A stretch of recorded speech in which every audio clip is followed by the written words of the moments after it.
Assalamualaikum warahmatullahi wabarakatuh. Kembali lagi dengan Pak Rafid pada pelajaran Pendidikan Agama Islam kelas 6 SD.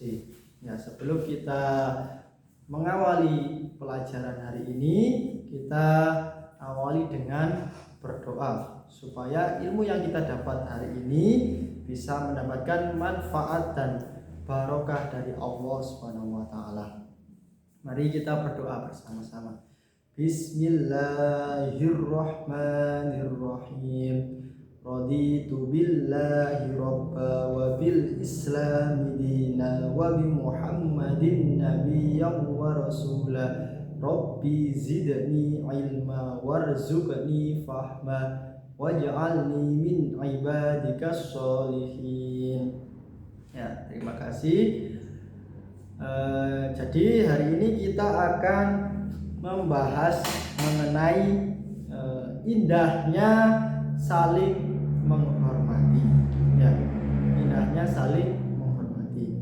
Jadi sudah kita ketahui kita hidup di negara Indonesia. Ya, jadi di Indonesia itu ada 6 agama yang diakui oleh negara. Apa saja itu?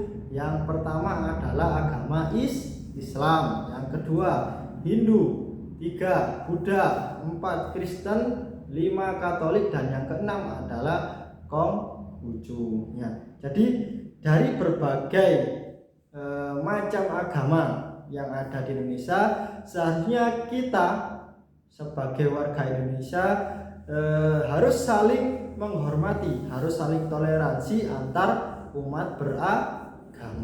Ya, tidak boleh ada perpecahan, tidak boleh ada sampai bentrok tawuran antar agama. Ya, karena itu akan memicu peperangan dalam satu negara.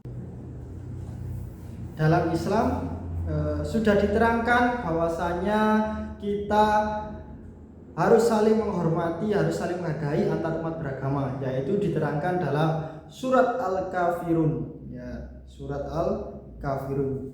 Apa artinya surat Al-Kafirun?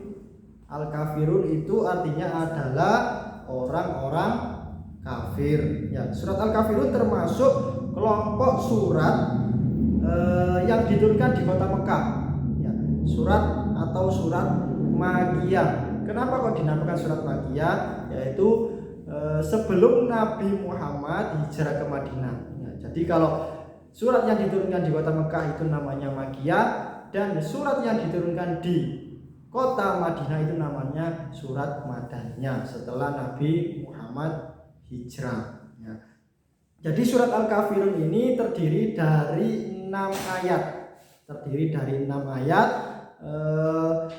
Menempati urutan yang ke-109 dari 114 surat. Ya.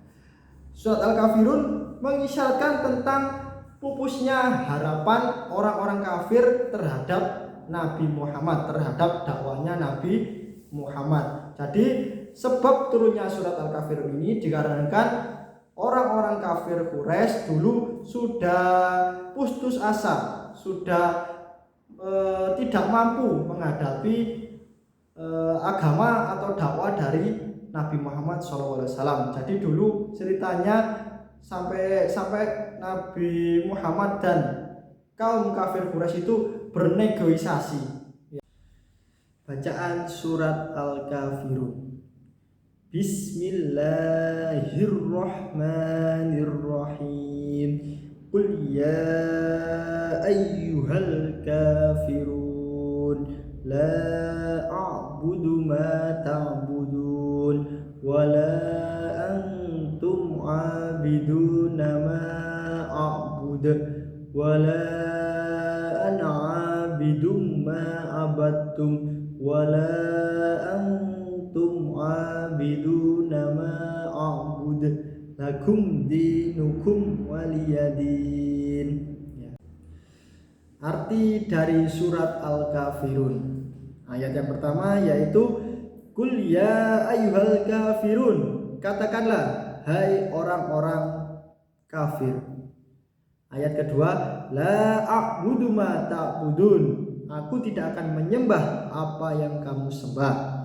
Ayat ketiga, wala antum abiduna ma a'budu, dan kamu bukan penyembah apa yang aku sembah. Ayat keempat, wala ana abidum ma abattum, dan aku tidak pernah menjadi penyembah apa yang kamu sembah. Ayat kelima, wala antum abiduna ma a'budu, dan kamu tidak pernah pula menjadi penyembah apa yang aku sembah. Ayat yang terakhir, yang ayat ke-6, yaitu lakum dinukum waliyadin, untukmu agamamu dan untukku agamaku. Pokok-pokok isi kandungan surat Al-Kafirun apa saja itu? Yang pertama yaitu Tuhan yang disembah Nabi Muhammad SAW itu bukanlah Tuhan yang disembah oleh kaum kafir. Yang kedua, Nabi Muhammad SAW tidak akan pernah menyembah Tuhan yang disembah oleh kaum kafir. Dan yang ketiga yaitu tidak akan pernah ada kerjasama dalam hal iman dan ibadah. Kerjasama hanya boleh dilakukan dalam hal menghormati, menghargai, dan tidak mengganggu ibadah agama lain. Ya, itu tadi pokok-pokok isi kandungan surat. Sekian materi dari Pak Rafid, semoga bisa mendapatkan manfaat fitini wa dunya wal akhirah dan mendapatkan barokah dari Allah Subhanahu wa taala. Amin amin ya rabbal alamin. Wassalamualaikum warahmatullahi wabarakatuh.